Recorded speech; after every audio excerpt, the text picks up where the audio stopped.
Predsjednica Republike Srpske Željka Cvijanović izdvojila je iz budžeta Republike Srpske 100.000 maraka za nabavku 95.000 zaštitnih maski koji će preko Crvenog krsta lokalnih zajednica Republike Srpske biti podijeljene penzionerima. Prva količina zaštitnih maski stigla je prije nekoliko dana u prostorije gradske organizacije Crvenog krsta Bijeljina. Aktivnost vezanu za podjelu maski penzionerima preuzeo je Bijeljinski Crveni krst te je dalje preusmjerio na udruženje penzionera koji su maske podijelili po mjesnim odborima. Gradska organizacija Crvenog krsta Bijeljina je prije 2 dana podijelila 1000 zaštitnih maski za penzionere. Očekujemo još 2000, to je možda danas i u ponedjeljak i taj deo ćemo završiti. Mi smo dogovorili da mjesni odbori penzionera to podijele svako na svom području.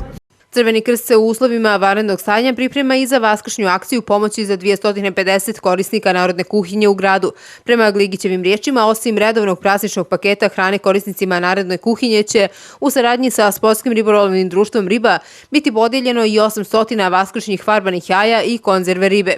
Sada ćemo zajedno sa udruženjem Riba ofarbati negdje oko 800 i više jaja i po jednu konzervu ribe, tako da ćemo makar simbolično učestvovati u obroku koji inače bude uručen iz narodne.